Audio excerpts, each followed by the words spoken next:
안녕하세요.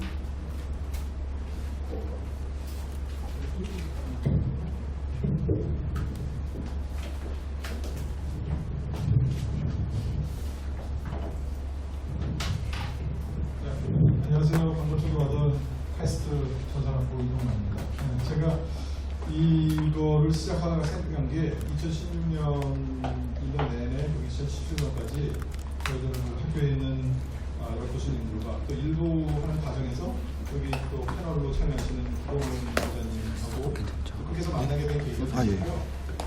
인공지능에 대해서 열심히 얘기해 주셨는데 그 당시에 그러니까 2년 전에 한국의 그 알파고 때문에 인공지능이 우리나라의 가장 큰 모든 블록체인까지 있고 피셜로 얘기했지만 그 인공지능 얘기 항상 나올 때 인공지능이 여전히 지금 우리나라 최근에 제가 예를 들어보니까 그 과기정통부에 인공지능 정책과라는 게 생겼대요.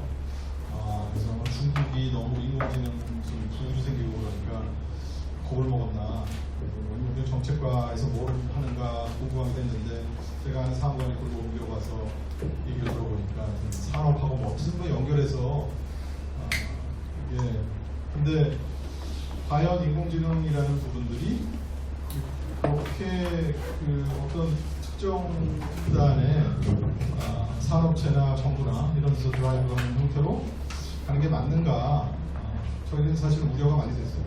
그리고 인공지능이라는 부분 제가 이제 좀 오늘 말씀드릴 왜 그렇게 생각하는 부분 여기 계신 다 비슷한 생각을 갖고 계시겠지만 우리가 생각하는 것처럼 단순한 문제는 아니다라고 보는 거죠. 그래서 일단 잘 아시겠지만 이 기술 발전에 따라서 얼마나 빨리 사람들한테 퍼져가는가 보시면 여기 간단하게 한번 보세요. 걸린 시간이 미국 같은 경우에 기술 보급은 10%에서 90%까지 걸린 시간에 자동차는 거의 한 100년 찍게 됐고요. TV는 한 20년, 이제 스마트폰은 7년. 이거 사실 요즘 한 3년 정도.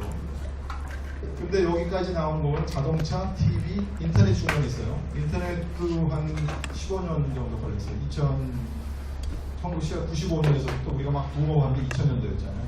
2010년도에서 막 붐업됐죠. 스마트폰 이루면서.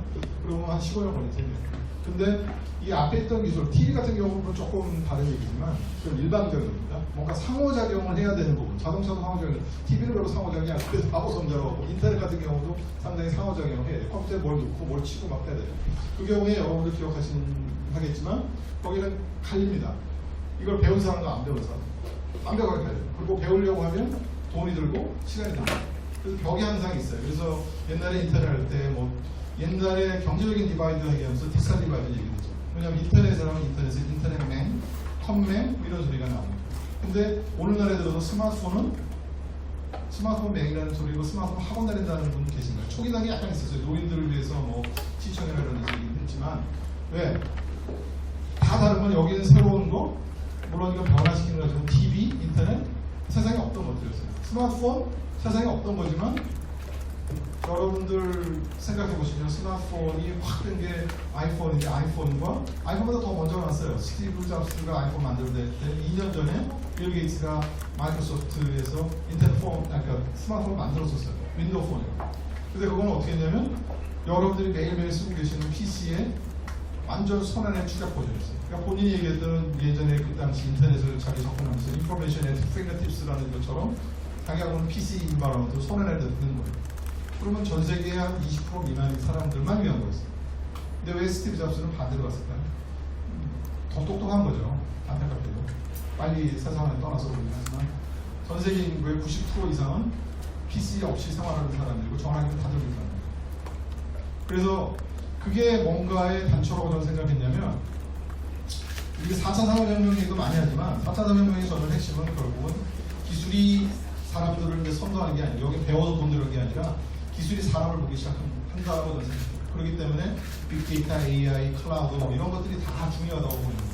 그런 차원에서 사람을 보기 시작하니까 이제 여기 스며드는 기술 제가 쭉 그런 얘기합니다. 시간이 별로 없으니까 차례대로 빨리빨리 넘어가서 말씀드리면 문제가 뭔가 막 해가지고 대신 해주는 건 참 좋은데 안 알려주면서 하는 게 편하긴 한데 이게 많은 분들이 AI를 오토메이션과 근데 제가 전공하면서는 좀 영어 표현이 어렵긴 하지만 오토노머스라고 얘기합니다. 오토매틱이 아니고 자동이 아니고 알아서 기는 거예요. 근데 그 알아서 기는 정도가 사람이면 이렇게 들여다보고 막 하면서 알아보는데 기계는 인터랙션 하는 수준이 아직 아닙니다. 근데 AI가 지금 많이 접근하는 게 우리랑 인터랙션 하면서 알아듣는 척 하지만 자기가 알아듣고 싶은 것만 알아듣고 답을 맞추려고 계속 노력하는 거예요. 근데 사람은 표정도 있고 우리 소위 말하는 언어 측에서 디스코스라고 얘기하면 그 디스코스가 단순히 단어만 표현하는 게 아니고 여러 가지 제스처, 그다음에 그 상황의 컨텍스트. 근데 기계는 아직까지 거기까지 못 갔거든요. 그러니까 그 가운데 역할을 대신하고 다 좋은데 문제는 저도 기술하는 사람이지만 제가 기술하는 사람이 이런 얘기하는 것 자체가 정말 두려운 거예요.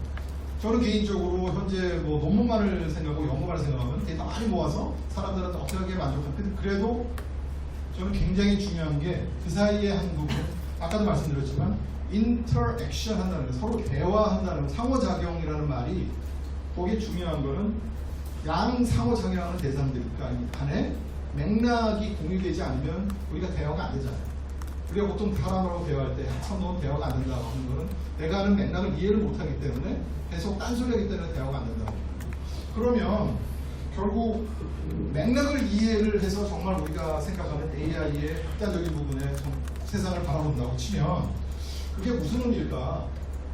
결국 저는 제일 큰 게 아까 앞서 소셜 데이터 이런 얘기했지만 오늘 뭐 여러 가지 이거라고 보여요. 왜냐면 우리의 일상생활을 쭉 살펴보고 많은 사람을 살펴보지 않고서는 내가 뭘 원하는지 기계가 어떻게 때려 맞출 수 있게 지금 현재 계속 AI라는 기본을 때려 맞추는 거거든요. 제가 좀 속된 말로 표현하면 learning이라는 인프런싱이 핵심입니다. learning이 있기 때문에 그동안의 기계들은 learning 없이 이미 사람들이 습득한 그거를 룰로 만들어서 조건을 맞춰서 그냥 그대로 가는 거예요. 근데 일상생활은 안 그렇잖아요. 일상생활은 조건이 좀 이따 변하면 또 까맣게만 우리가 변화하거든요. 그러니까 그런 부분들을 미믹하게 하도록 만드는 게 소위 말하는 인공지능이죠. 그러니까 인공지능과 요즘 하는 머신러닝과가 분가는 아닙니다. 지금 많이 쓰고 있는 거는 인공지능이 아니고 머신러닝 쪽으로 지금 하고 있는 거예요. 어떻게 하면 빨리 학습을 해서 잘 때려 맞출 수 있는 거. 근데 잘 때려 맞추고 난 다음부터는 편할지는 몰라도 이게 아까 말한 대로 오토매틱이 아니고 오토매틱 되는 건 괜찮아요. 우리가 이미 알고 있는 부분에 충분히 동의하에서 내가 그냥 신경 안 써도 알아서 해줘. 자동차 이 길 갈 때 우리가 소위 뭐 그 다음 슬라이드 폰을 안 시켰는지 안 모르겠는데 그 문제를 생각해 보면 도로를 잘 쫓아가는 거는 잘 맞추면 제가 괜찮아요. 근데 도로를 잘 쫓아가다 보는데 제일 많이 나오는 장애 우리 그때 옛날에 얘기해도 나온 거지만 이 MIT의 뭐 윤리학, 로봇 윤리학에서 질문이 그거였잖아요. 다리를 건너는데 1차선 도로고 차는 가는데 아이들이 길을 건너간다 이거. 근데 자기 중심에서 내가 걔네들을 피하면 내가 강에다 빠져야 되고 내가 그냥 가면 내 목숨이 중요해서 가면 애들이 다 죽는다. 그런 부분을 할 때 그럼 어떻게 판단해야 됩니까? 그 경우는 그냥 단순한 오토매틱으로 넘길 수 있냐 이런 문제가 생기기 시작합니다. 그래서 그런 여러 가지 부분 볼 때 또 한 가지 중요한 건 빅데이터를 모아서 그 다음은 프라이버시 문제. 데이터를 막 쌓아갖고 하는데 그 데이터가 공유가 안 되고 그 데이터 공유되는 부분에서 그게 없으면 불가능해요. 결국 인공지능이라는 거는 많은 케이스를 모아서 그 케이스를 바탕으로 막 분류를 하는 거예요. 상황 분류를 막 하고 상황 분류랑 현장에서 맞춰서 얼마나 빨리 맞추는 거예요. 기계가 하니까 훨씬 빨리 되겠죠. 경우의 수를 맞추는 게. 그래서 어떻게 대처할까 해서 오늘 저는 사실 이 세션의 주제를 어떻게 생각했냐면 우리가 인터넷 거버넌스라는 포럼이기 때문에 꼭 그런 건 아니고 많은 부분들이 사람들이 얘기할 때 기술적인 부분만 어떻게 산업화가 어떻게 할 것인가 어떻게 하면 더 빨리 할 건가 인공지능이 마치 지금 언론도 그렇고 제가 우리 구본무 기자님 기사도 많이 많은 언론들이 인공지능 한때는 또 뭐 완전히 그 만병통치약이다가 너 너무 뭐 이거 하는 거 아니냐 우려하는 목소리를 하다가 지금은 또 굉장히 만병통치약이라는 얘기로 많이 나와요. 기업체 스폰서를 받아서 그렇지만 진짜가 모르겠지만 AI 스도 우리나라 지금 뭐 뒤지고 있다, 뭐 인력이 부족하다, 뭐 산업체 그렇죠. 그런데 이 상황에 정말 어떻게 제대로 된 인공지능으로 발전시킬 수 있을 건가 균형 있게 앞서 세션에서도 소셜 네트워크에서 프라이버시 이슈. 근데 그게 다 서로 물고 물리는 부분이라 저는 우리가 인터넷 거버넌스에서 좀 지난 20년 동안 많이 얘기했던 부분이 AI라는 부분을 만났을 때 AI 거버넌스 아침에 정일환 교수님이 한 부분으로 말씀하셨어요. 뭐 AI 거버넌스라고 볼 수도 있어요. 그러니까 AI를 발전시킬 때 아니면 AI를 우리가 활용할 때 어떤 형태로 이걸 잘 갈 수 있는 건가? 그러면 인터넷 거버넌스에 했던 이런 다자간 협력 아니면 이런 체계 그거를 뭐 그대로 갖고 올 수는 없겠죠. 그러나 이런 부분들을 얼마나 우리가 이 배웠던 경험들을 AI라는 분야에 접목시킬 수 있을까? 왜 제가 말씀을 드렸냐면 최근에 지난 한 1, 2년 동안 열심히 제가 또 하고 있는 퍼블릭 서비스 중에 하나가 데이터, 오픈 데이터, 공공 데이터 개방성.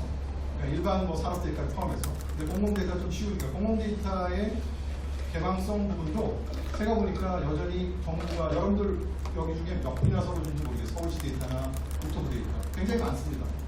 근데 제가 매번 제가 원하는 데이터를 하려고 그러면 비주얼라이즈 된 거는 그냥 사용자 입장에서 보는 게 괜찮은데 그걸 갖고 뭔가 제가 공헌하고 싶으면 제 지금 현재의 경험은 해당되는 부분에서 꼭 담당 공무원한테 전화를 해야 돼요. 그 전화는 어떻게 되냐면 그 해당되는 거에 올라온 포스트가 한 뭐 조금 제가 구라를 더하면 1000개에서 10,000개쯤 돼요. 그러면 전화하면 몇 번째 포스트 부분에 가서 세 번째 포스트를 읽으면 거기 있어요. 그럼 제가 10,000개를 다 뒤져서 심한 케이스는 10,000개까지 달리다 보면 발견할 수도 있는 거잖아요. 앞에 있으면 괜찮은데. 근데 매번 그랬어요. 단 한 번의 여의도 없이 저희가 원하는 데이터를 갖고 뭘 해보려고 하면 데이터 포맷이 안 맞거나 해당되는 데이터를 못 찾거나 굉장히 이게 공개는 하는데 제가공을 사용할 수 있도록 하는 게 아니고 보여주는 형태로 머물러 있다는 거예요.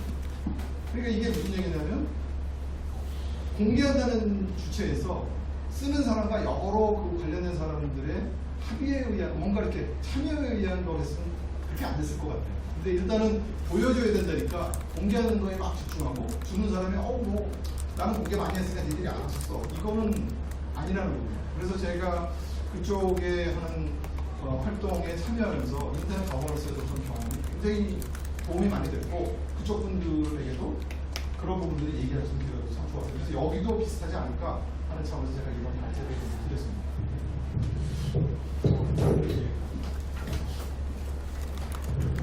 이동만 교수님께서 인터넷 인공지능과 관련해서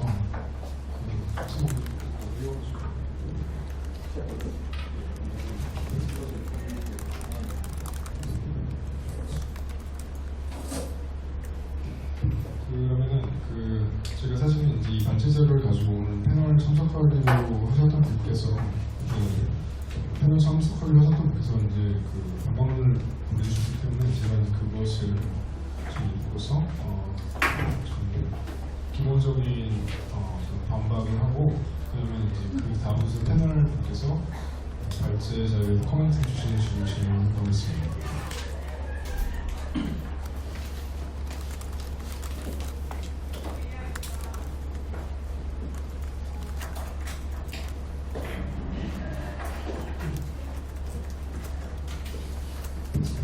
당국대학교 커뮤니케이션학부 김평호 교수님 대신해서 제가 이제 코멘트를 하겠습니다. 크게는 인공지능이 사회에 미치는 영향에 대해서는 세 가지 정도의 입장으로 접근할 수 있습니다. 하나는 이제 기술 낙관론이고, 왜냐면은 처음에 기술이 도입됐을 때 모든 기술들이 이제 사회적인 우려를 많이 받았어요. 자가용이 등장했을 때도 큰일 날 소리가 사람이 이제 어떤 쇳덩어리를 탄다는 것 자체는 굉장히 위험한 것이고 브레이크도 실제로 들지도 않았었고요. 처음에 그랬던 얘기가 있었고 그런 사례는 수도 없습니다. 그래서 기본적으로는 이제 인공지능 단문을 어떤 소셜 컨선 쪽에서 이제 말하는 단문이 하나 있고요. 두 번째로는 산업적 단문입니다. 산업 단문이라는 것은 이제 인공지능 기술 자체가 사실상 이제 그쪽으로 대세가 형성되기 때문에 이제 러시아의 푸틴 대통령 같은 사람도 기술 권력, 그러니까 인공지능에 대한 경쟁력을 누가 가지느냐 자체가 결국은 세계 패권을 좌우할 것이다. 그래서 거의 파워, 패권의 문제로 보고 있더라고요. 그래서 지금 이 세션에서 말하는 이제 인공지능과 사회적 수용성의 문제 이런 것들은 사실은 이제 국내에서 어떤 규범을 할 것인가 아니면 우리가 뭐 유저들이 이거를 적절하게 또 거부감 없이 잘 프라이버시 컨선 없이 잘 들어갈 수 있는 그런 방법 무엇인가에 대한 담론인 반면에 이제 세계 패권에 대한 담론들은 그 플랫폼을 가진 인공지능 플랫폼을 가진 국가가 결국은 성공적으로 세계를 지배할 것이다라는 기준이 있는 것입니다. 그래서 또 하나는 이제 개인적 생존 기술의 담론이라고 하는 건데 그 개인적 생존 기술의 담론이라고 하는 것은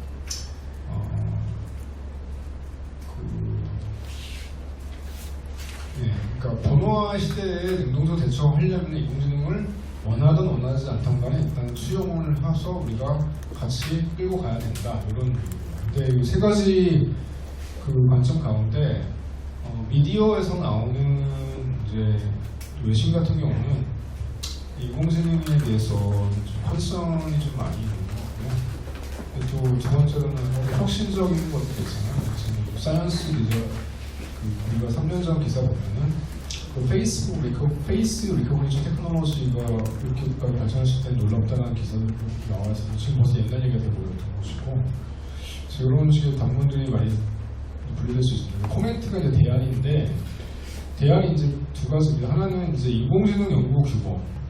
인공지능 자체가 로봇이 전쟁에도 사용될 수 있고 인공지능 플랫폼이 너무 힘이 세져서 그 이용자들의 뭐 선택권들이라든지 인공지능 자체가 그 사용자한테 어떤 결정권들을 다 뺏어가고 프레딕션을 내놓고 이런 식으로 있어서 인공지능 자체가 이제 굉장히 침해적일 수 있다는 거죠. 근데 이런 것들 막으려면 인공지능 자체의 윤리적 설계가 필요하다 이런 식으로 해서 그러니까 두 가지입니다. 하나는 이제 연구자들에게 어떤 비헤이비어를 컨트롤을 할 수 있는 어떤 가이드를 제시하는 유럽이 얘기니까 두 번째는 로봇 규범인데 로봇 규범 자체를 두어서 로봇이 잘못 행동하게 되면 킬 스위치를 눌러서 로봇이 정지되게 한다는 뭐 이런 식의 접근을 정지하고 그래서 또 하나는 이제 아예 그 처음부터 이 코딩을 하는 그 전문인들 아이들부터 코딩에 대한 윤리적 규범들을 의무적으로 좀 시켜야 된다. 그래서 사고력을 이렇게 키워야 된다 이런 식으로 이렇게 해결책을 제시하는 거죠. 그래서 이 코딩 교육 열풍에 대해서 이제 로봇공학자 데니스 형도 이런 부분에 필요하다는 점을 공감하고 있는 그런 식이죠. 근데 이게 지금 저는 법학입니다만 인공지능의 어떤 부분은 뭐 위법적이고 이렇게 딱딱 잘라서 얘기하기 되게 어렵고 그것이 만약 설령 우리 국회에 통과한다고 하더라도 우리나라가 아니라 세계적인 경제 국면에서 볼 때는 왜 한국이 인공지능 플랫폼도 마땅히 없는데 인공지능 자체를 규제할 필요가 있나라는 생각이 들기도 한다는 그런 비판론이 있는 건 사실이에요. 그래서 이상으로 저기 김평호 교수님의 이제 코멘트를 대도록 하겠습니다. 네. 마이크를 넘겨서 구봉호 기자님께 기본적으로 이제 이동환 교수님께서 발제하셨던 내용들 코멘트를 부탁드리겠습니다. 이렇게 종합적으로 해주시면 괜찮을 것 같습니다. 예, 오늘 이동환 교수님 발제 제목이 인공지능 기술의 활용과 우리가 말하는 미래의 사회라고 하는 건데 인공지능이 그동안 산업과 기술 위주로 개발되어 왔고 이제 우리가 이것도 기존의 기술들처럼 빨리 선진 사회 수준을 따라잡아야 된다라고 하는 담론이 지배적인 게 현실이죠. 그리고 이제 그 안에서 우리 사용자들 대부분은 인공지능이 이렇게 돼서 우리 뭐 직업도 바뀌고 뭐 일자리도 위험하다라고 이제 그 불안이 지배하는 상황에서 사실 다른 거 생각하기 전에 우리도 빨리 따라잡아야 된다라고 하는 거가 사회적인 우리에 대한 압박이고 개인적으로는 그런 인공지능이 일자리를 대체하는 상황에서 우리가 직업생활을 할 수 있는 경제생활을 할 수 있는 개인적인 그런 능력들, 개인적인 생존 조건들은 무엇인가라고 하는 그 두 가지 담론이 지배하고 있는 것 같아요. 그리고 이제 거기에서 최근에 뭐 킬러 로봇, 뭐 퀘스트에서 그런 소동이 있고 하면서 우리나라에서 킬러 로봇 그리고 이제 알파고 같은 데서 느껴본 그런 두려움과 공포의 이슈가 있는 것 같은데요.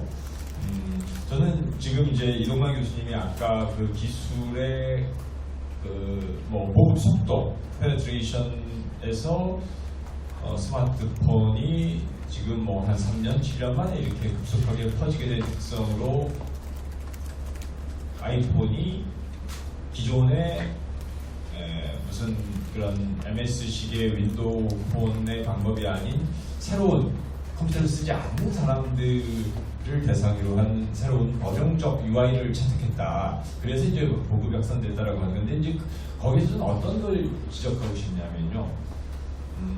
지금 우리가 쓰고 있는 이 유비쿼터스 컴퓨팅이라고 하는 개념을 처음 만든 팔로알토 연구소의 마크 와이저 박사라고 하는 분이 있었습니다.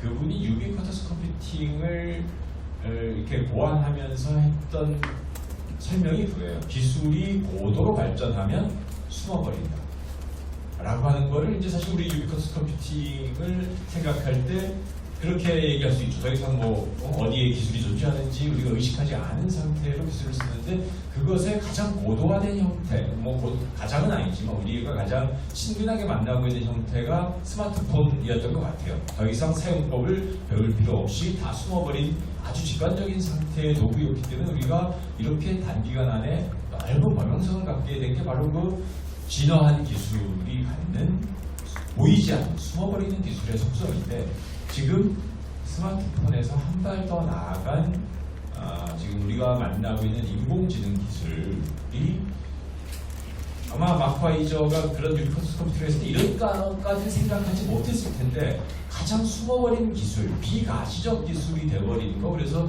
최근에 인공지능의 기술의 특성 더 이상 설명할 수 없고, 그 어떤 식으로 작동하는지 알 수도 없고, 그러면서 마법처럼, 아스플라크가 말한 마법처럼 작동하는 기술이 돼버린 세상을 우리가 살고 있는데, 지금 우리가 가진 딜레마는 뭐냐 하면, 이게 기술이 너무 강력하고 점점 더 편만하게 범용적으로 쓰이기 때문에 이것에 대한 의존도가 높아지는데, 저는 이것은 마치 우리가 새로운 중력과 같은 그 영향을 피할 수 없는 거대한 힘을 만나고 있다. 그런데 중력의 존재라고 하는 거는 아이작 뉴턴이 회사가 나온 밑에서 그 깨달음을 얻기 전까지는 사실 중력의 존재를 우리가 알지 못한 상태로 살아왔었던 거고, 중력의 존재를 인식하게 된 이후에 비로소 근대 역학이 발달하게 되고, 그리고 지금은 중력을 이용해서 스윙바이로 이 인터스텔라 여행까지 할 수 있는 세상이 됐다라고 하는 것. 저는 거기에서 보이지 않는 기술에 대한 우리가 이해를 하게 될 때, 그것을 인지하게 될 때 그 기술을 비로소 우리가 통제의 영역 가까이 갈 수 있게 될 것이다. 근데 이제 지금 생각은 이렇지만, 과연 우리가 이 비가시적인 인공지능 기술, 히든 레이어 속에서 작동한다라고 하는 인공지능 기술을 과연 근대 역학이 중력의 존재를 이해할 수 있었던 방식으로까지 이렇게 과연 인간의 인지 능력이 거기에 접근할 수 있을 것인가? 그리고 그런 것을 위해서 우리가 지금 어떤 과제를 만드는가? 이런 얘기들을 이제 시작해야 되는 단계인 것 같아요. 이제 것은 인공지능 기술의 그 위력과 그것을 어떻게 활용할까라고 하는 문제에 대해서만 생각했었다라고 하면은, 그래서 이제 이것에 대한 논의는 앞으로 아직 우리가 문제가 무엇인지 사실 모르는 것 같다는 생각이 사실 듭니다. 인간의 인지 능력을 넘어서는 이 지금의 기술이 과연 어디까지 발달할 수 있을 것인가. 근데 이제 이것에 하나의 거버넌스를 논의하는 구조로 몇 가지 지금 예로 든 게, 우리가 인터넷 때 그런 거 한번 해봤으니까 인터넷 때 거버넌스를 민간이 만들었었던 거버넌스 모델을 인공지능에 도입하는 방법, 뭐 이런 것도 하나의 지금 모델이 되고 있고요. 그리고 아스 클라크가 그런 어라운드라고 소설에서 제시했었던 뭐 로봇, 인공지능과 로봇한테 최소한의 윤리를 탑재해가지고 그것이 우리가 다스릴 수 있는 통제 가능한 기술로 만들자라고 하는 그런 정도의 이야기가 되고 있는데 저는 이게 과연 가능할지 모르겠어요. 그걸로 충분할지 모르겠다는 얘기예요. 왜냐하면 이 고고학 같은 데서는 어떤 방법을 쓰냐면 새로운 유적을 발견하면은 묻어둡니다. 진짜 중요한 거는. 너무 중요하기 때문에 우리가 지금 가진 기술로는 이걸 도저히 복원할 수 없을 것이다. 이것을 훼손하지 않고 보존해서 미래 세대가 더 나은 기술을 가지고 이걸 접근하게 되는 게 어쩌면 더 풍부한 고고학적 성과를 이룰 것이다라고 하는 그런 접근인데 저는 그것을 뭐 그대로 가져오자는 건 아니지만 그것에 담긴 의도는 뭐냐 하면 우리가 지금 가지고 있는 인지능력이라고 하는 것을 한계를 인정하는 거죠. 우리가 갖고 있는 수단이 어느 정도까지밖에 이르지 못한다라고 하는 것을 인정했을 때 고고하고 그냥 그걸 둬도 되니까는 그걸 일단 잘 보존하자라고 하는 방법을 선택하는 것이고 우리도 이 인공지능에 대한 새로운 통제권을 확보하는 이런 가버넌스를 마련하는 구조에서 지금 우리가 장만하고 있는 지적 도구, 인지 수준만을 전제로 할 때 충분하지 않을 것이다. 아직 이것이 무엇이 문제인지까지도 우리가 사실 발견하지 못한 상태이기 때문에 그래서 저는 그런 것들에 대해서 조금 더 아주 상상력이 필요한 개방적인 열린 접근을 해야 되는 단계다. 네, 그런 정도까지 말씀드리고 싶습니다. 예, 안녕하세요. 박필정정부 위원입니다.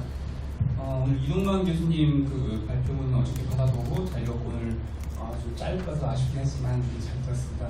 한 가지 반가웠던 점은 이제 그 기술적 위주의 산업 진흥을 위한 기반 기술이라는 그 매몰된 관점에서 벗어나서 과연 이것이 사회적 가진 의미랑 그다음에 과연 그 주체인 인간에 대해서 생각해보는 그 필요성을 제시했다는 점에서 우리 인간이 너무 공감을 하고 꽤 중요한 필요성이라고 생각합니다.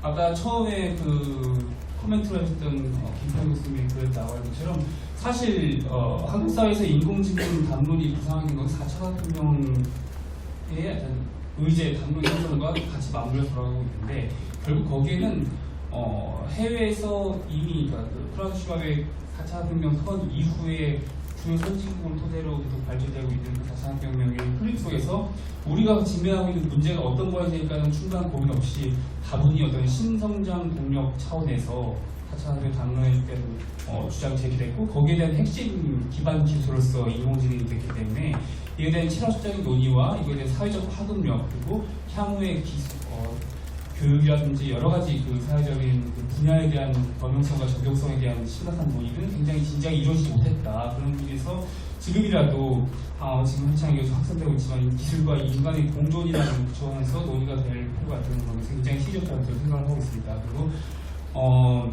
몇 가지를 이제 그 큰 흐름 속에서 제가 이제 말씀드리고 싶은 것은 과연 인공지능이 갖고 있는 왜 다른 플랫폼 기술보다도 인공지능이 우리 현 시점에서 굉장히 큰 의미를 갖는가? 그것은 결국 어떤 사회든 어떤 기술이든 간에 기술이 발전하기 시작하면 그에 대한 기술과 거기에 맞물리는 제도와 규제 같은 것이 이제 잇따르기 마련인데 인공지능 같은 경우에는 특히나 그런 후행적인 제도적인 차원에서의 대책과 여러 가지 거버넌스가 따라가는 속도가 굉장히 차이가 난다는 거죠. 그 다음에 그 적용 가능성 범위가 비교도 할 수밖에 넓기 때문에 그 파급력이라는 것은 사회적 혼란과 파급력이라는 건 여태까지 있었던 다른 기술에 비해서 더 막대할 수밖에 없었습니다. 그런데 여기서 나타나는 그 큰 문제는 그럼에도 불구하고 여기에 빨리 적응을 할 수 있는 계층과 사람이 있고 굉장히 늦게 적응할 수 있는 계층과 사람이 있거든요. 그리고 우리가 말했을 때 기술 양극화라는 걸 했을 때 이걸 넘어서 결국은 사회적으로서의 지위와 계층에 큰 영향을 미칠 수 있는 사회적 양극화를 굉장히 심화시킬 수 있는 위험성을 안고 있는 소재에 있는 기술이 인공지능이다. 이건 단지 이용자뿐만 아니라 이걸 활용할 수 있는 설비 제조를 할 수 있는 기업들도 생산자, 소비자 모두에게 전방위적으로 영향을 미친다는 차원에서 그런 심각성을 우리가 검토할 필요가 있고 특히나 현대사회 이후에 우리가 예전에 근대 문명에 따라서 위험사회라는 걸 이제 얘기를 했었는데 그것이 이제 기술 위험사회로 진화되고 이제 디지털 사회로 전환되면서 그런 시스템에 대한 통제력, 인간의 통제력, 규제의 통제력이 점점 약화되고 있는데 인공지능에 대한 통제력은 더 말할 것 없이 그런 불확실성을 심화되고 있다. 그리고 비기술 속에 쌓이는 그 블랙박스가 커지게 하기 때문에 현재 있었던 기술적인 차원에서의 통제력과 이거에 대한 제어, 그다음에 활용할 수 있는 우리 예측 범위할 수 있는 그 범위를 넘어서는 굉장히 큰 잠재적인 위험성도 갖고 있다고 볼 수가 있겠습니다. 이는 결국 정책 결정자, 기업뿐만 아니라 실제로 이걸 적용하고 산업에 정책적으로 이제 펼치는 정책 결정자라고 필요한 의사결정을 하는 데 있어서도 굉장히 정보의 어떤 왜곡이라든지 정보의 부족을 일으킬 수 있으면서 국가적인 차원에서도 어떻게 보면 굉장히 큰 위험성과 혼란을 가중시킬 수 있는 소지가 있는 측면도 분명히 있다는 걸 좀 말씀을 드리고 싶고요. 그리고 우리가 인공지능 생각할 때 이제 영화에 나오는 이미지를 많이 생각을 합니다. 이제 터미네이터 같은 그런 구현하기도 하고 하는데 기본적으로 인공지능 AI는 강 AI와 약 AI가 있는데 강 AI 우리가 생각하는 터미네이터라는 게 자체적으로 스스로 생각하고 여러 가지 직무를 동시에 수행함으로써 마치 인간과 똑같이 할 수 있는 그런 하나의 이미지 완성체형 종합적인 이미지죠. 그건 이제 강 AI라고 하고 우리가 보통 이제 약 AI는 실제로 자동화, 그러니까 어떠한 기능을 부여받아 그 미션을 수행하는 것을 이제 약 AI라고 하는데 제가 이 말씀드리고 싶은 것은 인공지능은 결국 먼 기술이 아니라 현장에 우리에게 와 있다는 겁니다. 그러니까 이미 약 AI는 모든 산업 분야와 현장에 이제 적용되고 있고 이제 인간 대체를 하고 있다는 거죠. 그 불확실성에 대한 위험을 몇 가지 좀 개념적으로 말씀을 드리고 싶은데 우리가 보통 그런 블랙스완이라는 게 검은 백조라는 얘기를 합니다. 그러니까 상상도 못한 사건이 일어남으로써 굉장히 큰 사회적인 파급력을 미침으로써 큰 패러다임을 바꾸는 사건이라고 말하는데 인공지능은 흔히 불확실성을 얘기하면서 이렇게 블랙스완에 비교하기도 합니다. 아마 인간이 미래적으로 봤을 때 생각지 못한 큰 변화를 이 인공지능이 안칠 것이고 그에 대한 것은 인간이 감당할 수 없는 이제 어마어마한 사건이 될 것이다. 그래서 비교하는데 저는 꼭 그뿐만 아니라 이미 우리가 감지할 수 있는 이제 이미 와 있는 위험도 있다고 생각합니다. 그래서 블랙스완과 대비된 개념으로 최근에 이제 그런 블랙 엘리펀트라는 얘기를 합니다. 그러니까 그 말은 실제로 방 안에서 코끼리가 휘저어가지고 완전히 이걸 망가뜨릴 때까지 방치했다가 그러니까 그제서야 이제 위험을 인지하게 되지만 때에 늦는다는 거죠. 그러니까 기후변화 같은 것이 그렇습니다. 늘 우리의 삶에 있지만 그래도 뭐 늘 일상적인 거니까 이게 큰 사건이 되겠어? 오늘까지 했을 때 내일 뭐 별일이 일어나겠어? 이런 알고 있지만 의도적으로 무시하거나 강구하는 사건들을 그걸 큰 개념으로 이제 블랙 엘리펀트라고 하는데 인공지능 역시 마찬가지라고 봅니다. 그러니까 자동화에 대한 그런 것이 이미 다 와 있고 우리가 그걸 익숙한 거지만 그에 대한 파급력이 어느 순간 우리가 제어하기 힘든 만큼의 큰 사회적 혼란을 야기시킬 수 있을까지 올 수 있다고 하는 거죠. 그러니까 이미 무인화되고 있는 그런 한 사례들이 이걸 보여주고 있는데 단순히 인간을 편하게 해주는 게 아니라 이제 보조 수단으로서 되고 있다는 겁니다. 이건 해외에서만 이제 우리나라에서도 이제 발견된 건데 대표적으로 최근에 있던 강북의 경전철 보면은 이제 운전자는 그야말로 보조에 이제 앉아가지고 진짜 계속 이제 전철이 이제 자동적으로 운전을 하는데 완전 자동 시스템 아니기 때문에 그러니까 혹여나 있을지 모르는 사고라든지 어떤 급박한 상황에 대처하기 위해서 보조적으로 이제 이걸 감시하는 정도 역할을 하고 있습니다. 근데 누가 보면은 이제 어떻게 흔히 생각하면 굉장히 쉽고 편하기 때문에 좋은 속된 말로 꿀보직이다 생각할 수 있는데 대단히 힘들어한다는 거죠. 거기 운전자는. 왜냐하면 어떠한 보람과 성취감도 느낄 수 없고 내가 정말 어떤 이 기계의 일부가 된 것 같은 정말 보조적인 것밖에 안 되는 것 같은 느낌을 받는다. 때문에 사실상 젊은 근무자들은 다 그만두고 나같이 이제 좀 나이가 좀 있고 한 사람들이 어쩔 수 없으니까 이제 한다고 얘기를 했던 것 같습니다. 여기 굉장히 큰 시사인 것 같다고 생각합니다. 그러니까 우리가 생각하는 인공지능 활용한 스마트 팩토리라든지 이런 것이 나아갈 방향에 대해서 시사를 하는데 결국 인간을 대체할 수 있는 수준의 것이 아니라 보완적이고 효율을 할 수 있는 시스템으로 가야 되고 그거에 맞는 좀 철학적인 논의와 그다음에 사회적인 담론 구조가 형성이 돼야 한다고 이제 생각합니다. 우리가 흔히 말하는 4차 산업혁명의 선도국이라는 독일이 얘기할 때 우리가 스마트 팩토리를 얘기하면서 인터넷 4.0이 이제 얘기를 하면서 어떤 굉장히 효율적인 생산 시스템과 공장을 얘기를 하는데 사실 4차 산업혁명 선도국이라는 독일의 강점은 그러한 스마트 팩토리로 표현되는 생산 시스템의 혁신이라는 기술에 있다기보다는 노동자와 그 기계 간의 어떤 가장 이상적인 협업 형태를 구현한다는 거에 그 강점이 있습니다. 결국 기계가 완전히 사람을 대체하는 것도 아니고 힘든 일을 대신할 수 있는 어떤 인간성을 그러니까 사람의 행태와 리듬을 고려한 상태에서 됐기 때문에 충분히 그 기계의 자동화 상태에서 일을 하면서 보람을 느끼고 자신의 노동적 가치를 구현할 수 있는 환경을 낮췄다는 것, 거기서 경쟁력이 있다는 거죠. 이것에 대한 시사하는 바는 향후 우리가 인공지능 기술을 적용하는 데 있어서 굉장히 크고 여기에 대한 논의에 대한 출발도 이러한 인간 기술의 논의에 대한 그 출발이 바로 여기서 시작됐다고 저는 생각을 하고 있습니다. 네, 감사합니다. 저는 이제 법학 전공자로서 인공지능에 대한 가버넌스 얘기를 좀 문제로서 제기하려고 합니다.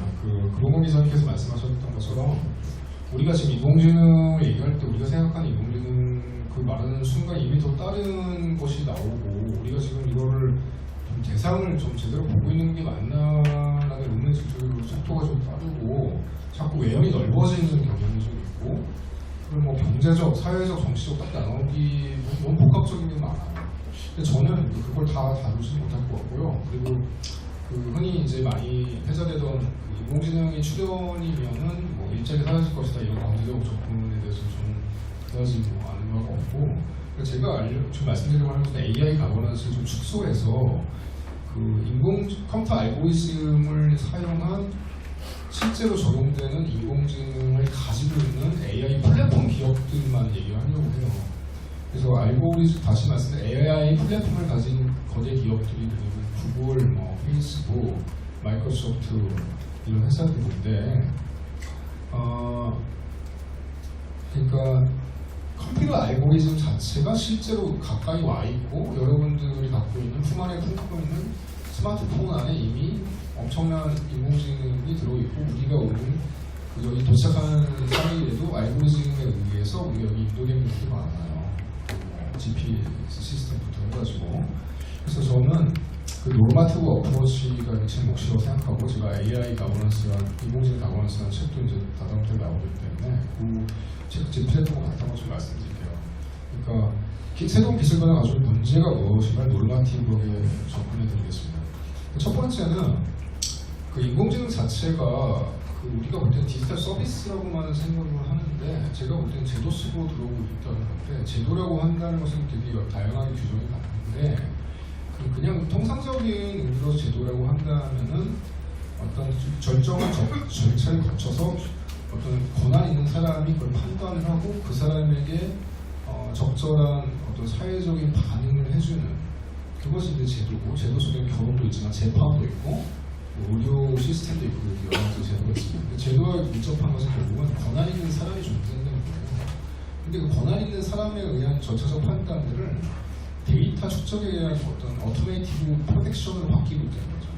그 어토메이티브 프로텍션 자체가 제가 볼 때는 그 전문가 일제를 뺀다는 개념이 아니라 그것이 판단이 정확할 것인가 라는 의문을 좀 제기하고 싶습니다. 왜냐면은 그 제도 자체, 우리나라 대법관이 지금 14명이나 되시고, 이외에도 이제 9명인데, 그 대법관, 독특한 사람들이 많아야 될까요? 결국은 합의제 구조로 가된다는 얘기인데, 굉장히 복잡한 내용들이 많기 때문에 그분들마저도 한 방에 판단하기 어렵고, 3심제까지 있잖아요. 근데 인공지능의 판단은 우리의 퍼셉션이 어떻게 되면, 컴퓨터가 한 거야 라고 해서 그냥 어토메이티브 디시전 메이킹을 굉장히 잘 따르게 됩니다. 저항감이 없어져요. 그러니까 예를 들면 적성검사에서 누가 이제 성적이 좋은 4.0이 넘는 학생이 적성능력이 똑 떨어졌습니다. 그래서 왜 그러냐고 물어보면은 그때 이제 여러 가지 협회가 있지만 그쪽 협회에서 대답이 컴퓨터가 한 거야. 우리한테 물어보지 마세요. 이렇게 얘기하는 겁니다. 여러분 토플 점수도 왜 120점이 나오고 왜 110점이 나오는지 모르시죠. 그것도 알고리즘이 채점하고 있는 것입니다. 그래서 사람이 듣지가 않아요. 그래서 크게 말해야지 알고리즘이 점수를 잘 준다는 말까지 돌아오는 것이죠.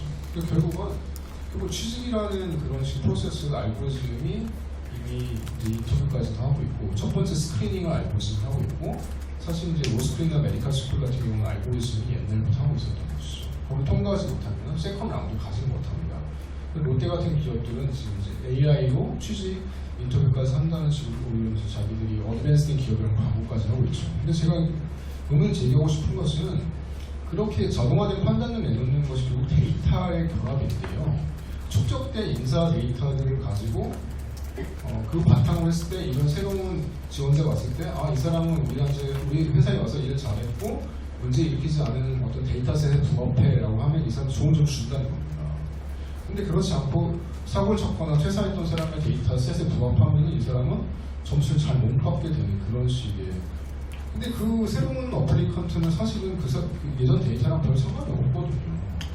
그래서 그 코릴레이션과 코지에이션이 있는데 어떤 데이터의 결련성만 있으면 무조건 그렇게 산출적인 답을 낼 것이냐, 아니면은 이 인과관계가 뚜렷하게 인정되는 경우에만 이 데이터의 결련성을 인정할 것이냐라는 대결의 문제인데, 대부분의 그 비용의 효율성을 추구하는 많은 기업들은 주로 코릴레이션에만 의존합니다. 제가 걱정하는 것은 너무너무 많은 의존성들이 당연시되는 거죠, 인공지능에 대해서. 근데 그것이 뜻하지 않은 피해를 줄 수 있습니다. 이를테면 이제 그 인공지능 바이어스라고 해서 뉴욕에 있는 데이터 인 소사이티라는 그런 연구소에서 많은 문제를 제기하는 것인데, 빅데이터가 많으면 무조건 정확하라고 착각을 하고 나서 거기서 생길 수 있는 문제들은 이제 방치하고 있다는 것입니다.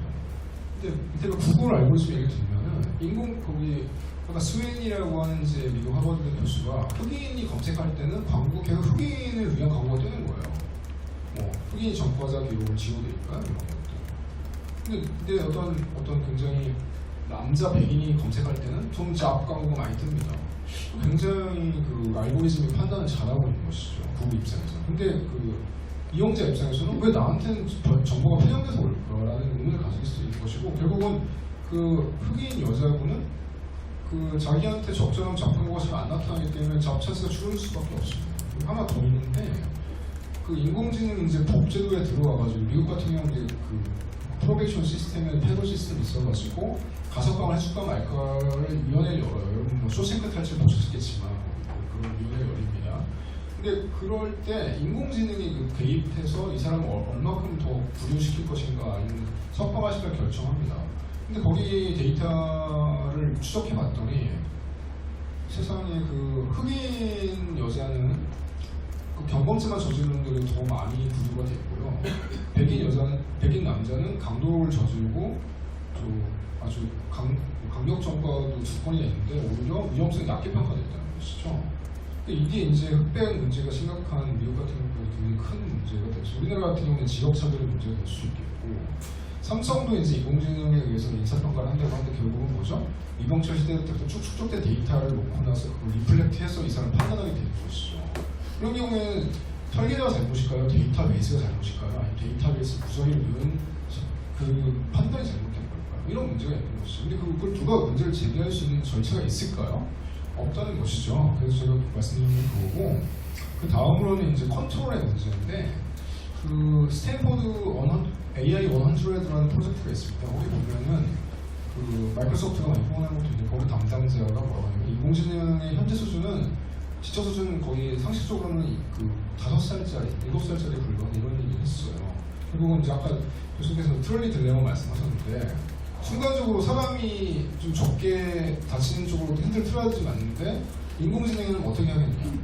인공지능이랑 지금 현재 생각에는 아무 생각이 없다는 거죠. 결국은 트롤리 딜레마 해결책은 어떻게 설계하냐의 문제예요. 설계자한테 결국 책임이 가게 되는 그런 구조거든요. 그럼 법적으로 그걸 면제해줘야 되나? 그래서 실제로 지금 미국의 미국의 앨런 머스크가 만드는 그 차 테슬라에서 사고 났잖아요. 그래서 미국의 교통협회가 조사를 했어요. 인공지능 자체가 차 사고의 문제가 있는. 근데 거기 협회 차원에서 볼 때는 인공지능 알고리즘이 테슬라의 경우는 아주 오히려 더 안전하다는 판단이 내려졌거든요.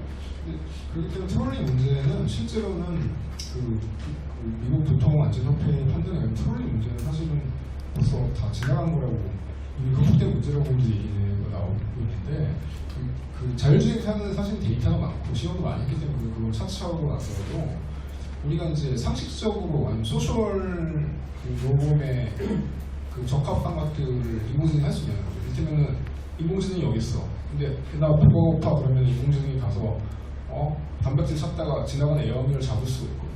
우리가 생각 아무리 배고파도 밥을 하면 했지 에어컨을 잡아먹진 않잖아요.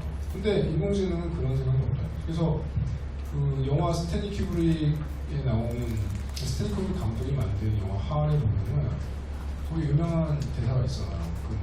야 빨리 문 열어 그러니까 스티브 알소리 아이캔나 아주 유명한 말이 있는데, 그러니까 그 우주 탐사선이 가가지고 거기서 인간이 명령했는데 말을 듣지 않는 인공지능이 판단이 나오는 거죠. 그러니까 인공지능은 그 프로그램 되는 대로 하지 그 스태피리티가 엄청나게 했다는 거죠.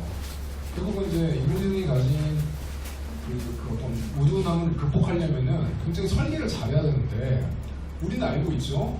여기서 만약에 물이 10개만 있으면 뭐 어떤 아이들의 여성들한테 먼저 줘야 된다 그런 기본 상식들 있잖아요. 뭐 구조성이 여기 전개하지는 약자를 보여주고 이런 상식들을 인공지능이 알거든요. 근데 그거를 코딩에서 인공지능에 넣어야 되거든요. 근데 우리가 상식적으로 알고 있는 그거들을 코딩에 넣는 것은 너무너무 어렵다는 거예요. 그래서 인간이 가진 기본적인 상식들이라든지 당연한 비헤이비어가 인공지능한테 입력되는 것은 엄청 어렵기 때문에 인류가 인류 문명사가 아무리 적게 봐도 5,000년 되잖아요. 그것이 인공지능 기술에 들어가기까지는 엄청난 속된 말로 넘사벽이 있다는 겁니다. 그래서 그거를 그 기술자한테 책임을 짓기 좀 어렵다는 거고, 기술자들한테도 물어봐도 그 인공지능을 설계했는데 알고리즘 데이터셋을 설계한 다음에 그걸 이제 맞나 뭐 데이터 넣어보고 자꾸 파라미터 값을 고치거든요. 근데 파라미터 값이 얼마큼 늘어나냐면 뭐 1억 개, 10억 개, 막 100만 개 뭐 이렇게 막 늘어나는 거예요. 그러니까 파라미터 값이 점점 늘어나는데 지금 우리가 가지고 고도화된 인공지능을 요구하잖아요. 그러니까 파라미터 값이 점점 더 늘어나게 되는 거예요. 그러니까 얘가 왜 이렇게 행동하는지 몰라요, 기술자들도.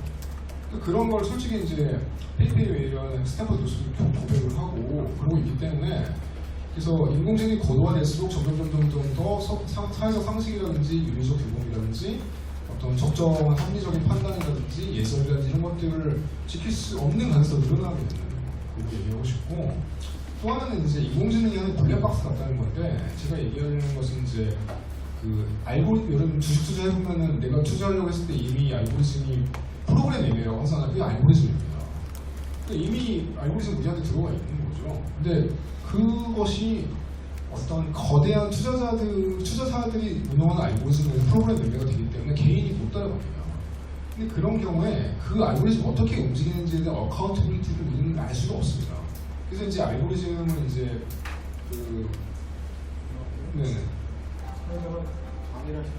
네, 아니 근데 제가 지금 김평호 선생님 대신해서 죄송합니다. 그래서 예, 거의 끝내려고 하고 있었습니다. 예.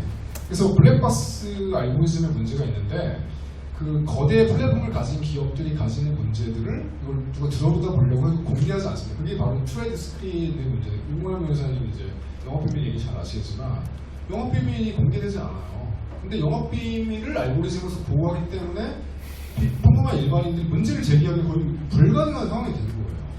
그래서 트레이드랑 그 알고리즘의 문제 사이 그 문제를 제기하는 논문들 좀 나오고 있고요. 네.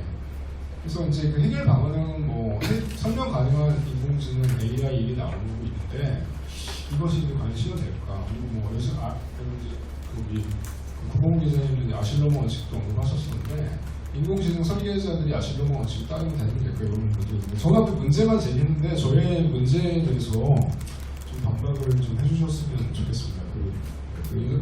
먼저 교수님께서 말씀하셨어요? 아니면 차례대로 돌아간다고 앞에 했는데, 좀 약간 좀 앞에 발제를 좀 짧게 하고 문의를 하기 위해서 마지막 일부 아까 말씀하신 거예요. 제가 저 개인적으로 이제 제가 이제 이 플로어에 다시 내려왔으니까 말을 하는 사람 중에 한 사람으로 발제했다기보다도 제가 많이 걱정했던 부분은 왜 또 인터넷 거버넌스 부분하고 이게 밀접한 관계에 있다라고 생각하는 이유는 그동안에 뭐 많은 분들이 좀 다르게 생각하지만 제 개인적인 경험에 그리고 제 이해에 따르면 인터넷 거버넌스의 사실 핵심은 다수에 대한 결정이 아니고 누구에게나 다 공평한 기회를 준다는 거거든요. 보편 타당하다라는 부분하고 중요한 게 아니고 누구에게나 다 공평한 기회를 줄 수 있는 부분이기 때문에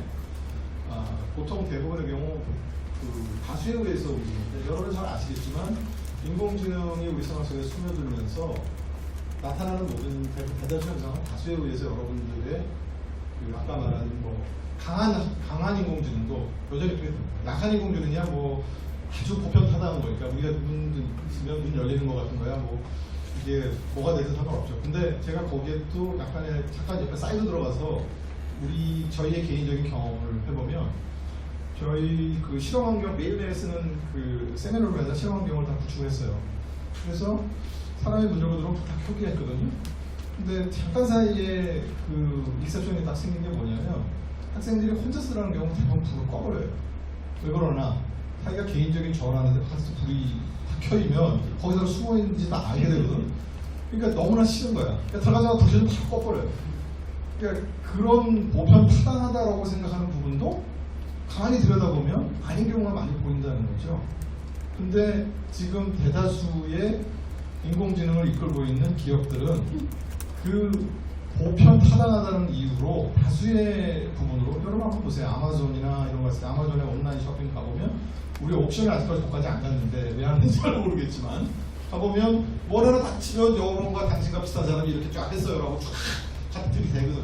엄청나게 되게 돼요. 구글도 사실 마찬가지입니다. 우리가 서치에서 쫙 나오면 밍도 그렇고 왜 쿠키를 하겠어요? 저랑 비슷한 사람, 왜냐하면 그 이유는 여러분 잘 아시겠지만 인터넷 인구가 너무나 많아져서 예전에는 여기 앉아 계신 다다수 위 같은 사람들, 컴퓨터를 즐겨 쓰는 사람들의 위주로 해서 제가 항상 드는 얘기지만 애플 하면 머릿속에 딱 떠오르면 여기 아마 99%는 다 이걸 거예요.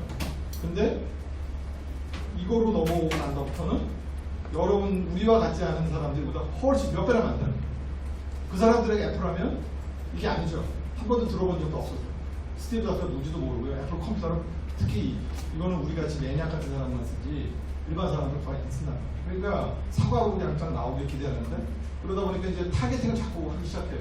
근데 타겟팅 해도 여전히 개인 정보보다는 그 타겟팅 거에 다수의 의견을 따라가는 거예요. 저는 그게 제일 인공지능에 의한 또 다른 어떤 디지털 디바이드를 우리가 해소했다고 생각했는데 그게 또 다른 형태의 디지털 디바이드로 들어오는 게 아니라 굉장히 지금 저는 그래서 사실 이 연구 처음에 시작하고 많은 분들을 모여서 우리 얘기하면서 로봇 얘기도 나오고 다 했지만 그게 제일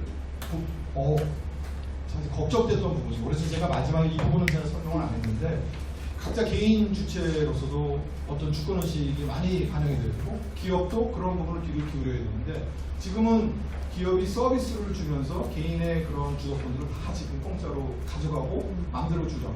구글도 그렇고 네이버도 그렇고 다 그렇습니다. 앞 세션에 저 굉장히 그 부분 얘기했는데 우리가 지금 일개미처럼 열심히 아무 생각 없이 일개미를 열심히 하잖아요. 일개미처럼 쓰이고 있는 거예요. 실질적으로. 매트릭스처럼. 매트릭스 영화가 수십 년에 나왔으면 우리가 이건 보이지 않는 걸 꽂고 있는 겁니다. 그거로 에너지, 거기는 그 에너지를 빨아들였을 때 굉장히 어떻게 보면 메타포리컬이 똑같아요. 섬뜩한 부분입니다. 여러분들 다 꽂혀 있어서 매일매일 치고 있는 이거가 그 사람들을 돈을 벌게 해주는 거예요. 그러니까 그 엔진이, 매트릭스에 있는 엔진이 움직이고 있는 거예요. 우리가 만약에 안 쓰기 시작해보세요. 바로 더 큰 돈이 못 봅니다. 그래서 그런 부분들의 환기를 좀 할 수 있는 부분이라면 처음 단계부터 정부 이런 부분에는 우리가 뭐 정부가 그런 역할을 저는 좀 해줘야 된다고 생각하는 거죠. 임 회장님 이렇게 말씀하셨어요. 제가 조금 이어서 말씀드리자면요.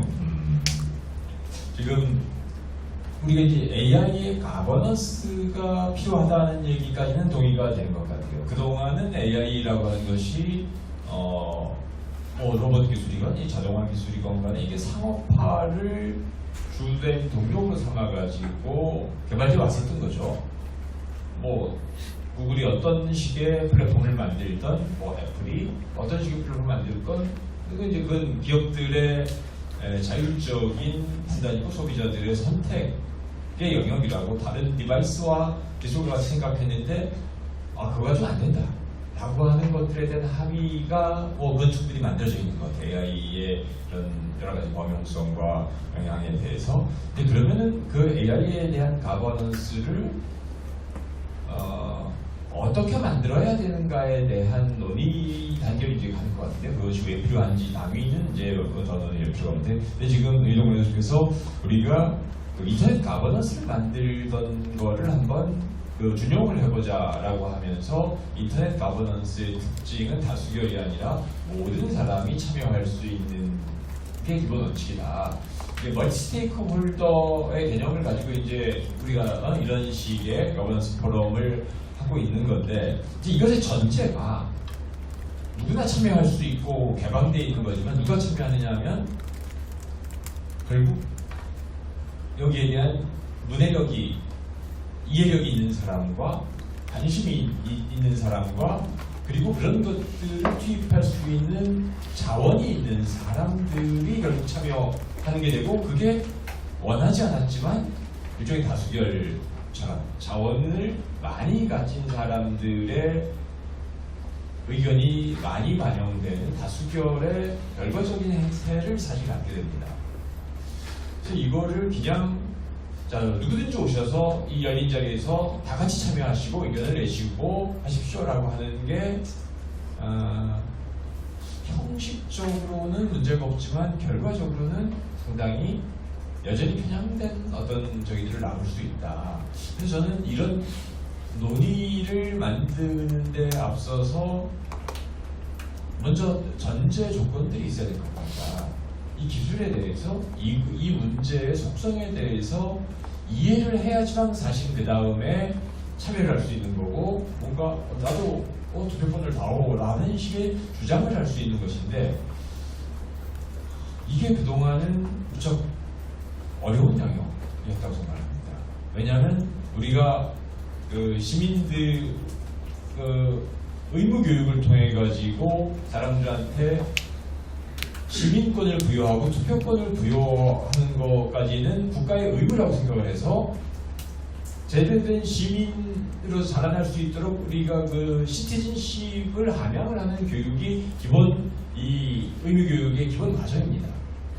그런데 우리가 지금 이런 시민사회에서의 투표 참여권만 있는 것이 아니라 이 전 세계적으로 기술이나 이런 새로운 테크놀로지가 동기화되고 거기에서 의존하고 살 수밖에 없는 상황, 그리고 그 의존도가 점점 높아지는 상황에서 저는 새로운 디지털 환경 속에서 디지털 시티즌십이라고 하는 것, 즉 그것을 수행할 수 있는 리터러시와 참여 능력을 갖고 있어야지만 여기에 대해서 제대로 반영을 할 수 있는 목소리를 낼 수가 있는데, 과연 그런 것들이 결국 우리 지금 초등학생들, 중학생들이 투표할 수 있는 사람이 될 테니까 이 사람들에게 제대로 된 시민사회 교육을 가르쳐야 된다라고 하는 게 합의가 돼 있는 것처럼 이런 것들 합의되어 있지 않다라고 하는 거죠.